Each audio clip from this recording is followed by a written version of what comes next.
In this video, I'll be helping you with the math topic called solving an equation in one variable. And we'll be using this example from the OpenStax College Algebra textbook, where we are asked to solve the equation 2x plus 7 equals 19.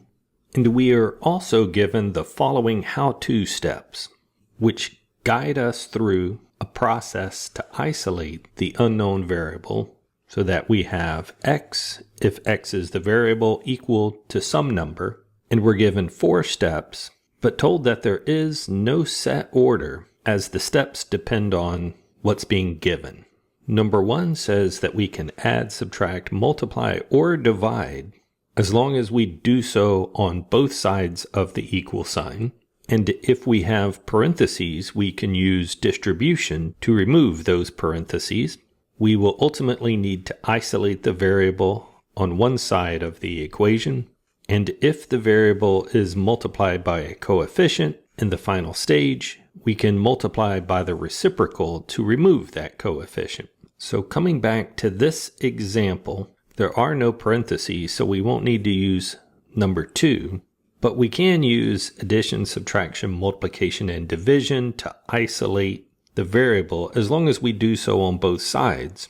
So to remove this plus 7 term from the left-hand side, I can do the opposite, which is subtracting 7, as long as I do so on both sides. So subtracting 7 on the left means I must subtract 7 on the right.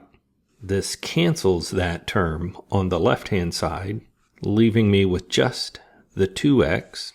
And then on the right-hand side, 19 minus 7 is 12.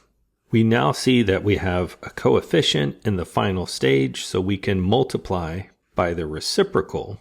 But since the coefficient is an integer, multiplying by the reciprocal 1/2 is the same as dividing by 2.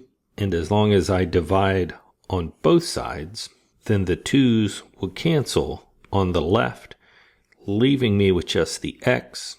So I have isolated the variable.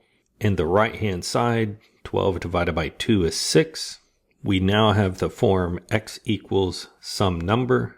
So this is our solution.